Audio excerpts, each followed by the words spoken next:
Well, as kids head back to school, one of the areas of focus that schools are looking at implementing or already have is that of financial literacy classes. The feeling is that having this as a component of their education is vital to their future success. But how much is this occurring at the moment, and how much further does it have to go as we move ahead?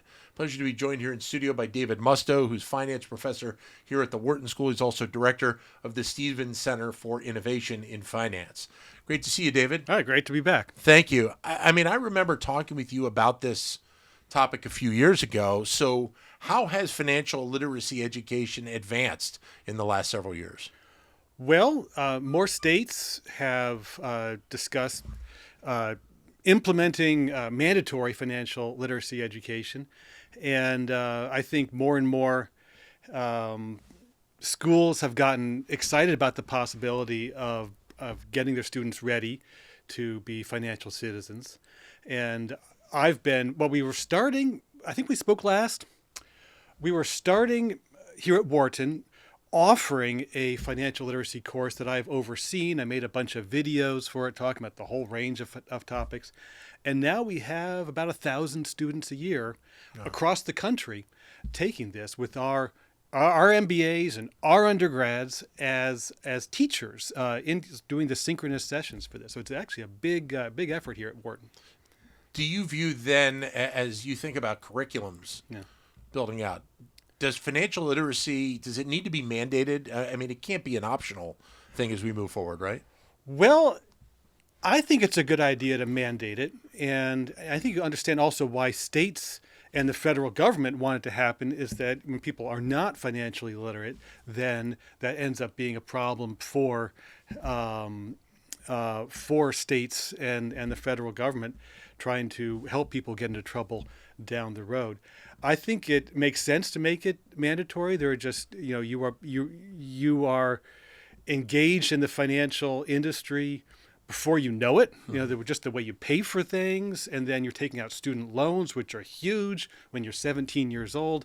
All these things happen very quickly, and so you really need that astuteness as soon as possible. And then there's the component of the kids who maybe don't go to college, who go right into the workforce and need that for that understanding as well, on just the basic day-to-day living. Oh, for sure. Yeah. I mean, it's just how you finance the little things, how you finance the big things, and then, of course, how you finance your retirement, which is, maybe to the high school students, it feels odd to be talking about your 60s and your 70s and hopefully your 80s and 90s when you're in high school.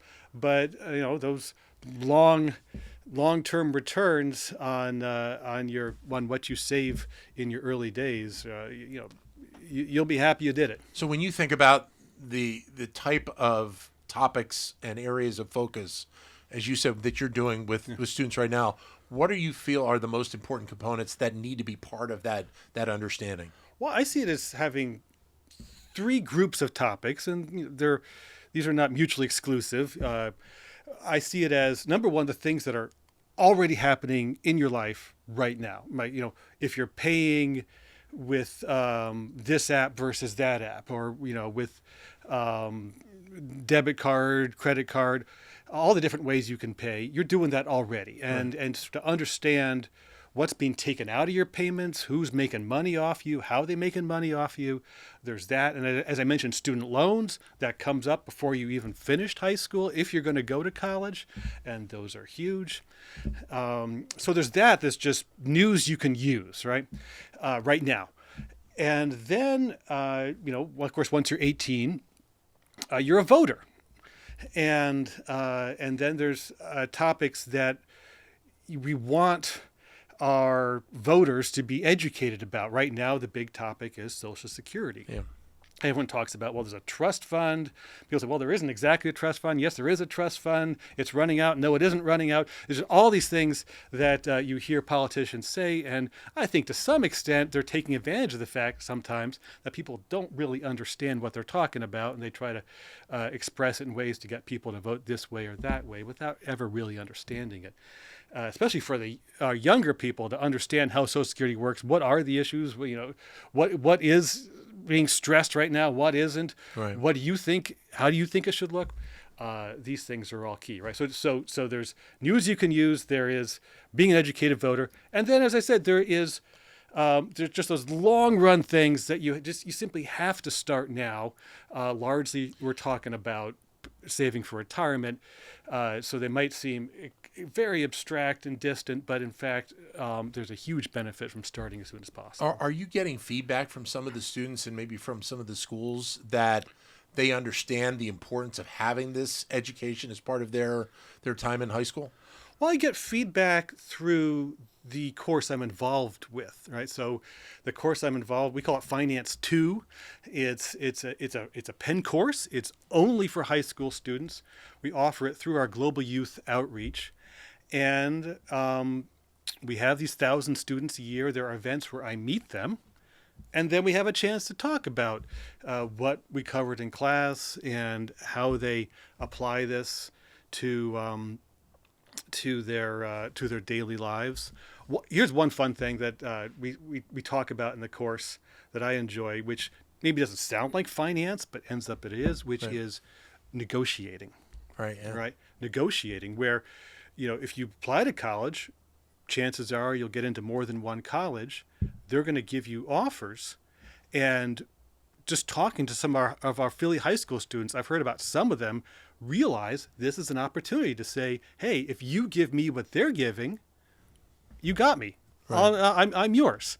And that works. I mean, that kind of thing that didn't occur to me when I was applying to college. Negotiate, right? But in fact, it's hugely valuable. Is high school then the right time to start programs like this, or can you see a value of doing this, say, when kids are in middle school and working their way up through those 6 years through their high school days? Well, the sooner the better. It's as a middle school student, you wouldn't have that many decisions to make that are financial, but you will. These days, I guess, how many middle school kids have a phone, and now they're starting to make their payments that way. And anytime someone is making money off you, especially if a business is making money off someone who's 12 or 13 years old, you want to know, right? People, it's the famous line about the internet, which is, it's famous because it's true, which is that, if it seems like the product is free, then you're the product, right? Know when you're the product. It's never too early to learn that. David, great to see you again. Thanks very much. All right, great to be here. Thanks. Thank you. David Musto, finance professor here at the Wharton School and director of the Stevens Center for Innovation in Finance.